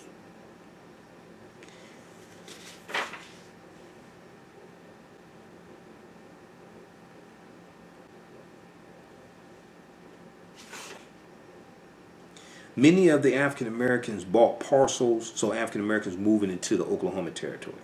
Many of these African Americans bought small parcels of land in the Oklahoma territory from Native Americans. They bought land from Native Americans.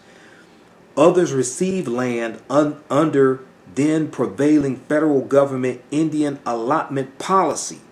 Indian allotment policy. Indeed, Oklahoma boasted more all-black towns and communities than any other state in the land. Remarkably, at one time, there was some 30 African-American newspapers in Oklahoma. Okay? So you're dealing with the Dawes Allotment Act of 1887. And this ties into the Black Freedmen Indian Treaties of 1866, the year after chattel slavery ends. Let's go to page 2 of Black Wall Street by Hannibal B. Johnson. Let's go to page 2. Because see, this all this history ties together. History, Native Americans. Now, if you read Dr. David Imhotep's book, The First Americans Were Africans, Documented Evidence, you've heard me talk about it before, we know that African people were in this land we call the United States of America before Native Americans come into existence. Okay, we understand this. And Asians come to this land. So you're dealing with the Khoisan. The Khoisan have the oldest DNA on the planet. Okay, Khoisan come from Southern Africa. They go all around the world. They're the ancestors to the Ainu and the Twa. Okay, and if you look at many of you all saw the article I posted from Business Insider. BusinessInsider.com, and it was a study that came out.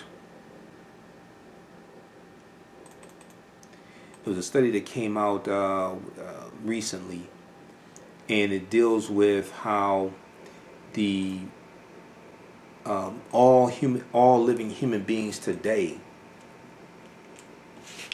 are related to an African woman who lived in Botswana 200,000 years ago.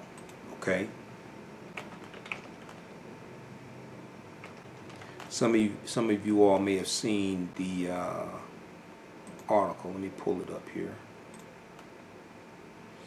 Every person alive today descended from a woman who lived in modern Botswana about 200,000 years ago, a new study finds. This article is from October 28, 2019. All the major news outlets had stories that dealt with this discovery. Anatomically modern humans, or Homo sapiens sapiens, emerged in Africa about 200,000 years ago, but the precise location from which they originated has remained uncertain. Now a new study suggests modern humans' ancestral homeland was in modern-day Botswana, just south of the Zambezi River. Researchers narrowed in on the area using genetic analysis. Okay, now what's interesting here is they talk about the Khoisan. The Khoisan people of Botswana share mitochondria DNA with the last matrilineal common ancestor of all humans alive today. The Khoisan have the oldest DNA on the planet. To trace the geographic origin of our ancestors, the researchers examined mitochondria DNA from people living in South Africa, such as the Khoisan. Mitochondria DNA is, so that's passed down on your mother's side of the family, female to female, female to female. Mitochondria DNA is passed down the matrilineal line, is often used to trace human ancestry because it isn't mixed with the paternal DNA. That means it changes less over time and leaves a clearer link to distant relatives.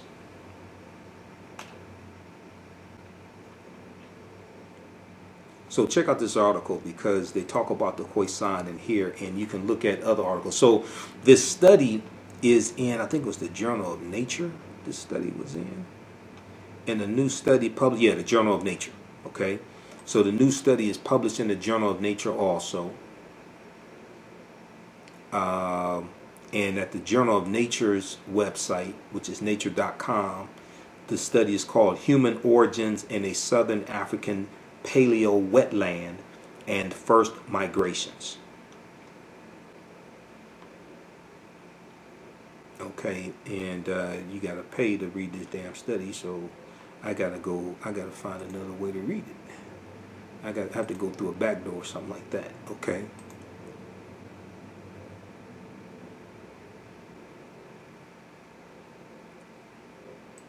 Okay, Art T. Burton, how you doing, Art? You all right?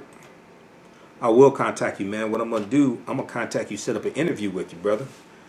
Okay, because I've been talking about your book here. Yeah, see, I wondered how much the movie is going to, so Art is right here, author of the book. I got your book right here, Art. I wonder how much the movie Hell on the Border is going to really deal with the real history of Bass Reeves. You know, so that's why I've been laying out some history of Bass Reeves here. Because I don't know how much is going to deal with the real history of Bass Reeves. But what can happen is that the movie will cause people to want to Google Bass Reeves, learn more about the real history of him. Hopefully people will read your book, okay? So I need to get in contact with you, Art, because maybe I could become a distributor of your book also, okay? You can inbox me right here on Facebook at the African History Network. This is my channel. This is my Facebook fan page, the African History Network.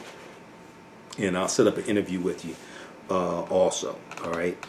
And then this is other books. See, I've talked to Hannibal B. Johnson, author of this book. This is probably one of the, and what I did, I don't know how long you've been on, Art, because I was talking about Edwin P. McCabe, because Hannibal B. Johnson talks about Edwin P. McCabe here in this book on Black Wall Street, and you talk about Edwin P. McCabe here in pages 175, 176, 177, because you deal with the Dawes Allotment Act of 1887, and you talk about Edwin P. McCabe also.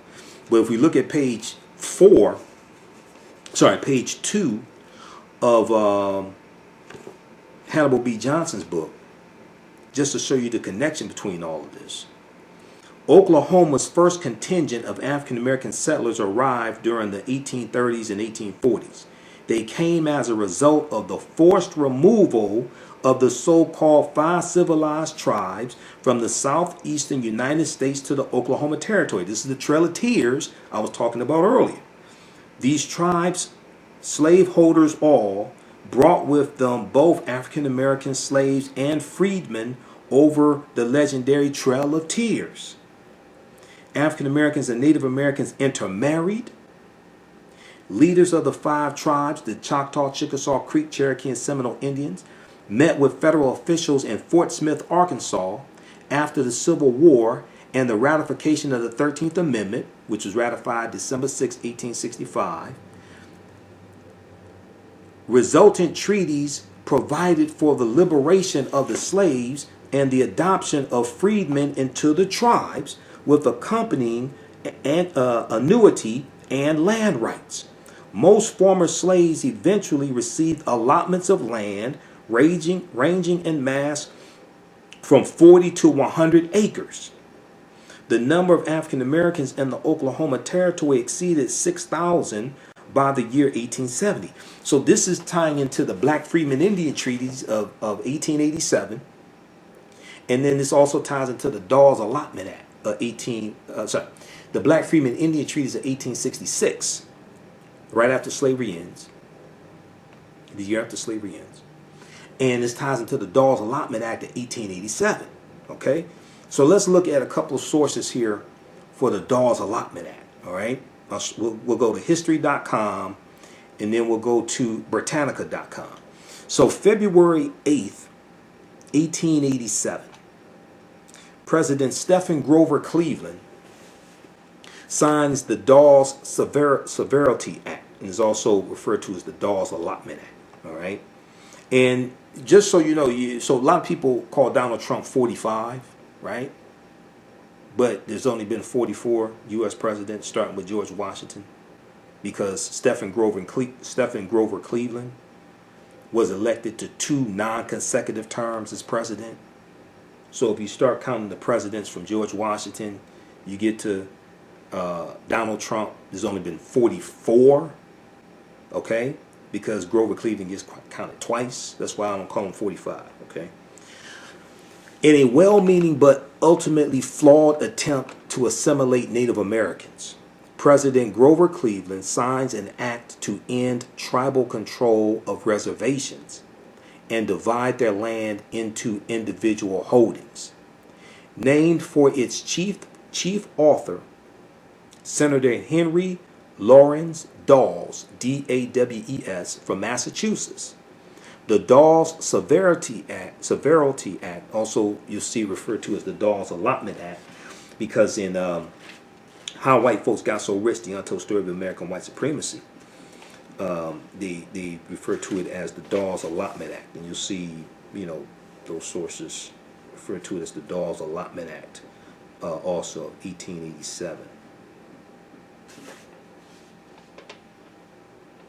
Okay, but they talk about it in the book. This is the second edition, and I have the third edition in my backpack.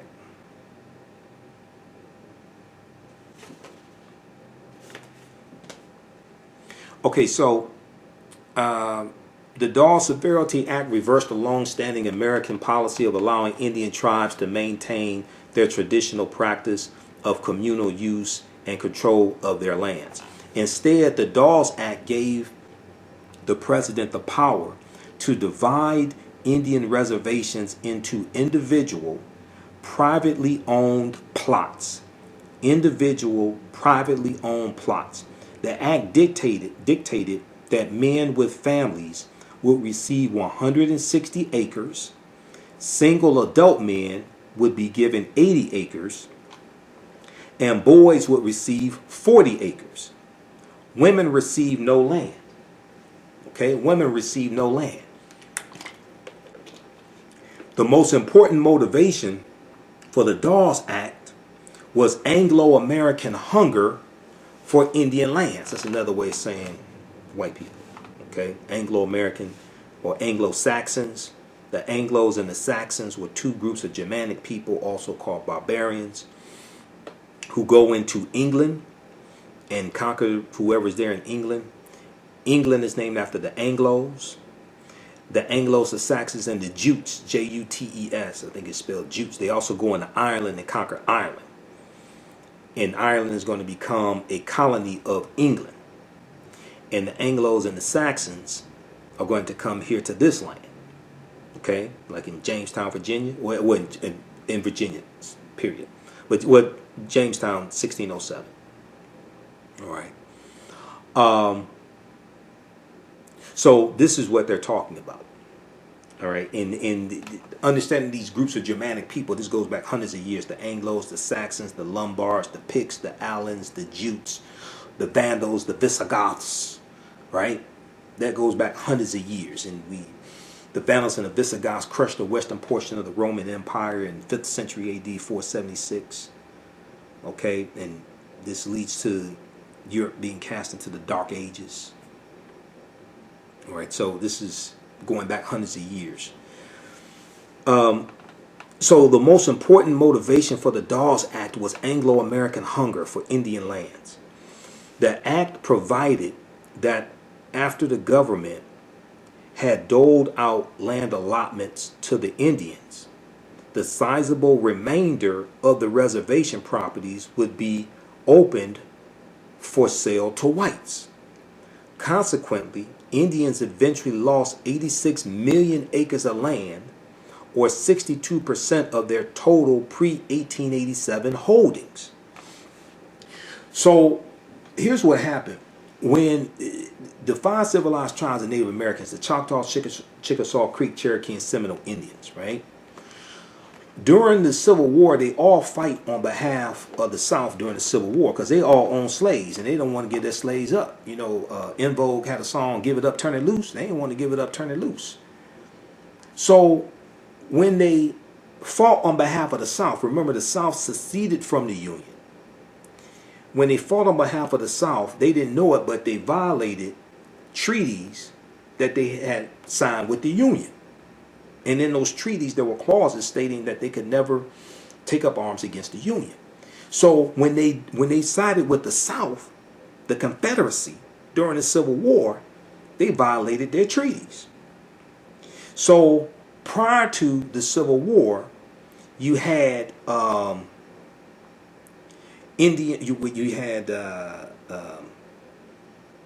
Native American nations, but you had Indian territories. Okay, they're going to, so the Union, after the Civil War ends, they're going to take back that land and put them on Indian reservations. Okay, for not all 566 or 566 plus federally recognized tribal nations. I'm speaking specifically of the Choctaw, Chickasaw, Creek, Cherokee, and Seminole Indians, what are known as the five civilized tribes of Native Americans. Okay, that's who I'm talking about. That's who sided with the South during the Civil War. All right, so still the Dawes Act was not solely a product of greed. Many religious and humanitarian friends of the Indian, quote unquote friends of the Indian, supported the act as a necessary step toward fully assimilating the Indians into American culture. Reformers believed that Indians would never bridge the chasm between, quote, barbarism and civilization, end quote, if they maintained their tribal cohesion and traditional ways. So this was a way of assimilating them. They're also going to have schools for Native American children to teach them to be white. All right, and the history.com has articles dealing with that.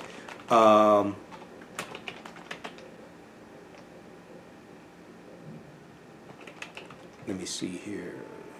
We have those. Yeah. I've talked about this before. Government boarding schools once separated Native American children from families. This is from November 1st, 2018. Originally from June 19th, 2018. History.com. History.com is the official website of the History Channel. Government boarding schools once separated Native American children from families. Once they returned home, Native American children struggled to relate to their families after being taught that it was wrong to speak their language or practice their religion. See, so this deals with the history of these Native American schools that white people set up to assimilate Native American children into white society. And they forbade them to speak their language, their Native American language, at these schools. They had to cut their hair. They had to wear, so when you read this article, they show you pictures of children from the Apache Native American nation, and they show you before and after. So they have them wearing uniforms, and they have to cut their hair and look civilized and things like this, right? And this was one of the most famous schools was the Carlisle School.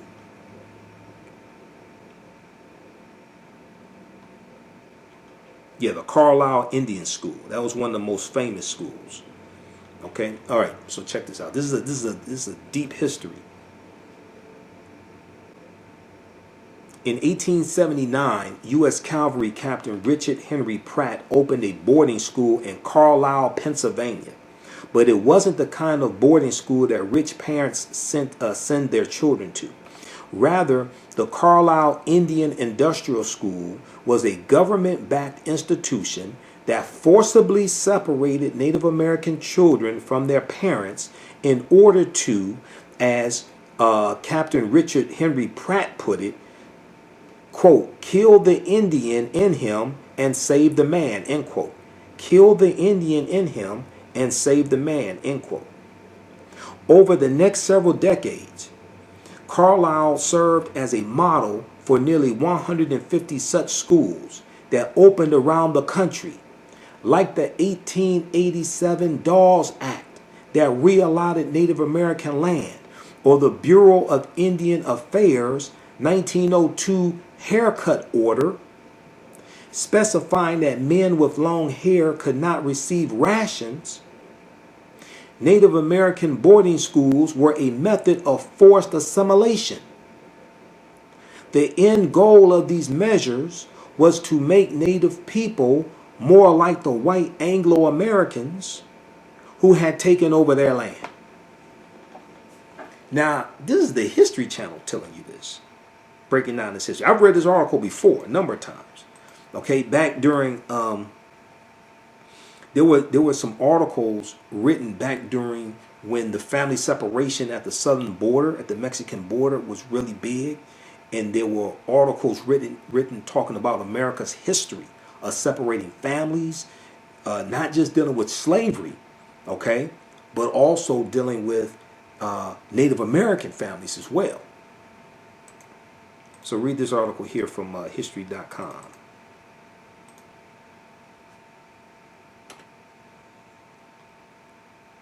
Okay, Juanita, I'm researching to see if he's a member of the Reeves clan in South Carolina. How you doing, Juanita? Now, are you related to Bass Reeves? Okay, Willie, yeah, because we had Art on. I don't know if Art is still on. We have the author of this book. Yeah, Art, be sure to inbox me here, man, because I want to know how I can become a distributor of your book here.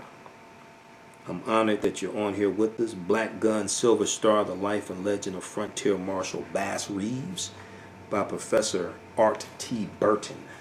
Okay. Are you still at South Suburban College in South Holland, Illinois? Art, let me know. All right, we're going to be here for a few more minutes. I'm just trying to have my notes laid out, so I wanted to make sure I got through all of this. Okay, so we got this here. So all this ties to the Black Freedmen Indian Treaties of 1866, the Dawes Allotment Act, now, of 1887. Now, Britannica.com, the official website of Encyclopedia Britannica, they have a good article here dealing with the Dawes Allotment Act. Dawes General Allotment Act. Dawes General Allotment Act. D-A-W-E-S. Okay? And it says Dawes General Allotment Act, also called Dawes Severalty Act, signed February 8, 1887. U.S. law providing for the distribution of Indian reservation land among individual Native Americans with the aim of creating responsible farmers in the white man's image. Now, this is Encyclopedia Britannica telling you this. Responsible farmers in the white man's image. It was sponsored in several sessions of Congress by Senator Henry L. Dawes of Massachusetts and finally enacted in February 1887. Under its terms, the president determined the suitability of the recipients and issued the grants usually by a formula of 160 acres to each head of household and 80 acres to each unmarried adult, with the stipulation that no grantee could alienate his land for 25 years. The Native Americans who thus received land became U.S. citizens, subject to federal, state, and local laws. The original supporters of the act were genuinely interested in the welfare of the Native Americans, but there were not enough votes in Congress to pass it until it was amended to provide that any land remaining after the allotment to the Native Americans would be available for public sale. The combined influence of friends, other Native Americans, and land speculators assured passage of the act. So you had with the Dawes Allotment Act redistributed 138 million acres of land. 2/3 of this went to white people. And this is where you get the $5 Indian from.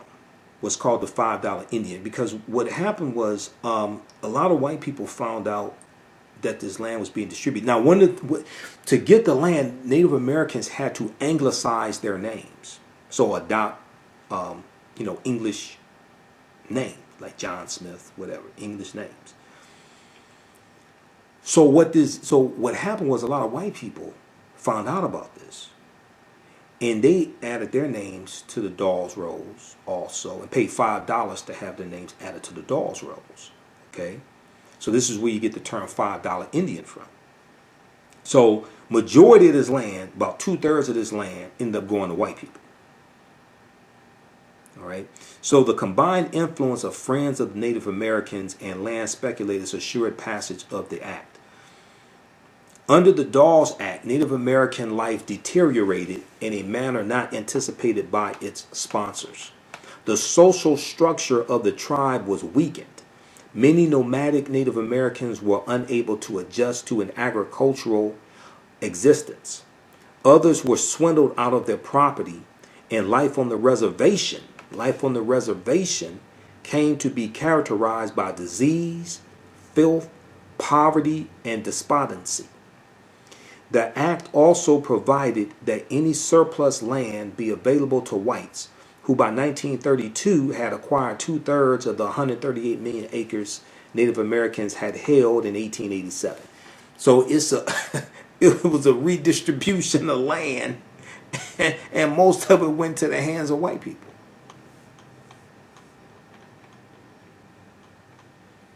The Dawes Allotment Act of 1887. So you can check this out also. This is at Britannica.com. Okay, Britannica.com. That's the official website of Encyclopedia Britannica. All right, how's everybody doing? Okay, hey, if you like this type of information, share this broadcast on your Facebook page. Invite your friends to tune in. Also, you can donate to the African History Network. PayPal.me/the AHN Show. PayPal.me/the AHN Show.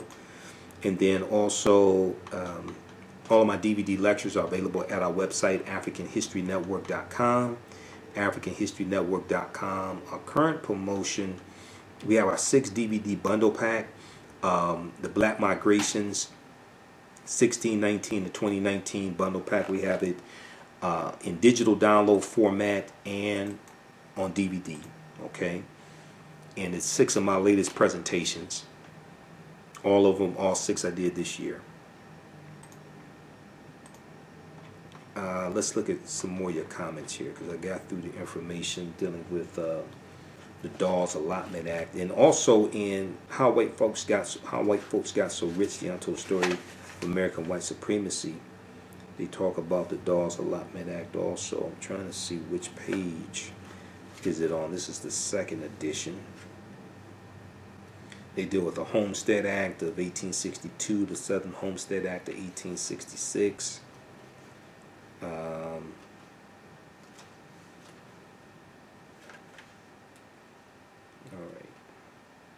I'm not sure what they deal with it in here.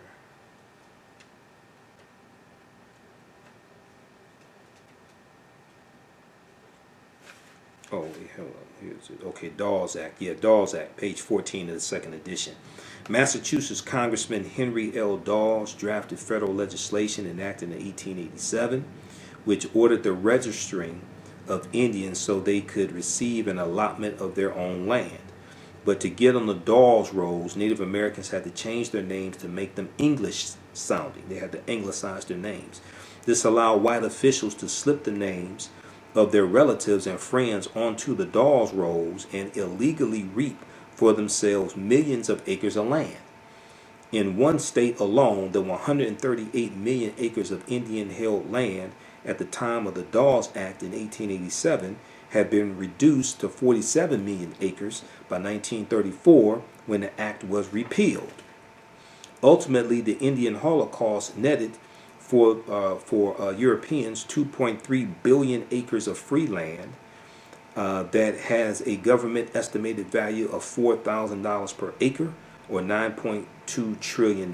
Okay, So in this country, you're dealing with basically the theft of about 2.3 billion acres of land.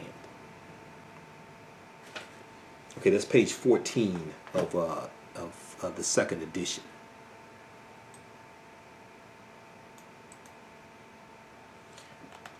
Okay, let's look at some of your comments here.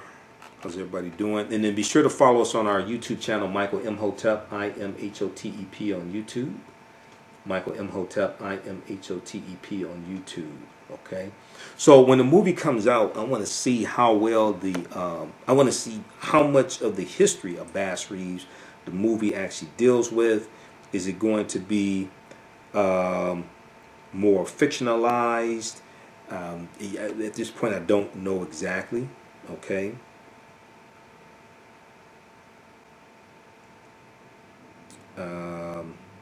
So I'm not sure. I'm not sure here.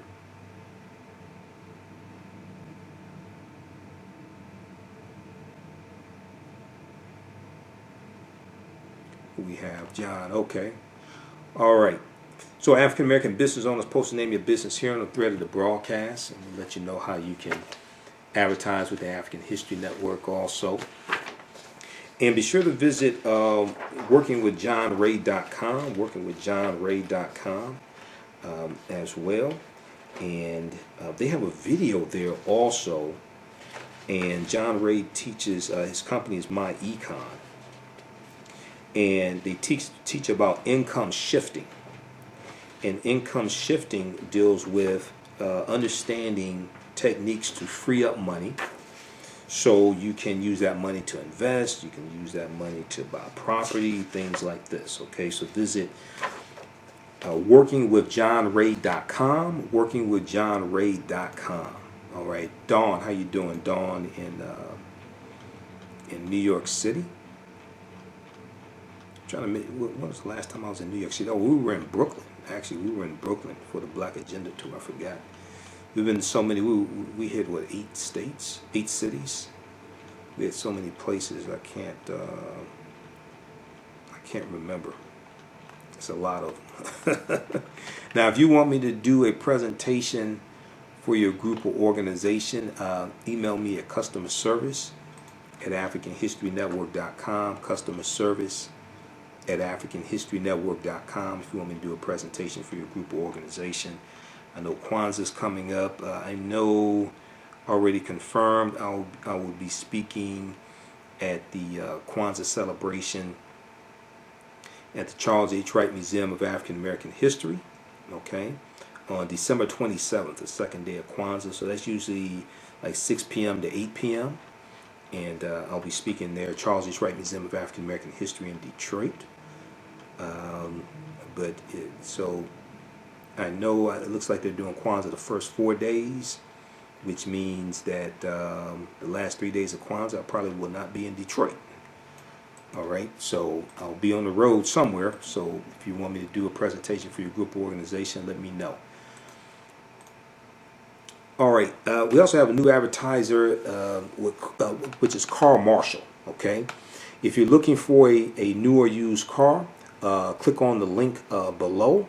And Car Marshall will help you find and negotiate buying a new vehicle. They have over 100,000 new and used cars all across the country. You shop, we negotiate at Car Marshall. Okay, Mark said, yeah, I'm about to find a way to buy all of the information or set up a presentation for my community. He's the truth. Okay, I'm not sure who Mark's talking about. Let's see here.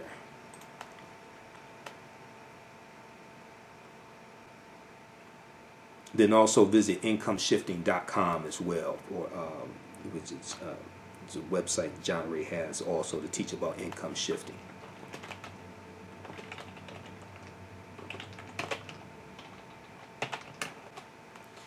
All right, let me see something here. Somebody just posted something.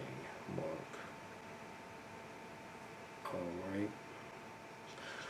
Okay, guys, look, hey, we have to get out of here. Listen to the African History Network show Sundays, 9 p.m. to 11 p.m. Eastern Standard Time on 9:10 a.m. the Superstation WFDF. So we'll be back on more regularly, being that baseball is over with and World Series is over with. It was preempting my show. So we'll be on Sunday night, 9 p.m. to 11 p.m. Eastern Standard Time. Look out for some interviews I'm trying to do with some African American female historians also. Look out for that as well. Follow us here on our Facebook fan page, The African History Network, The African History Network, and on my YouTube channel, Michael Imhotep, Imhotep. And we have our broadcast in audio podcast format also. And when you visit AfricanHistoryNetwork.com, on the homepage, click on Listen to Podcasts. And we're on 8 different podcast platforms. We're on iTunes, CastBox, Acast, FM Player, TuneIn. Number of different podcast platforms we're on as well.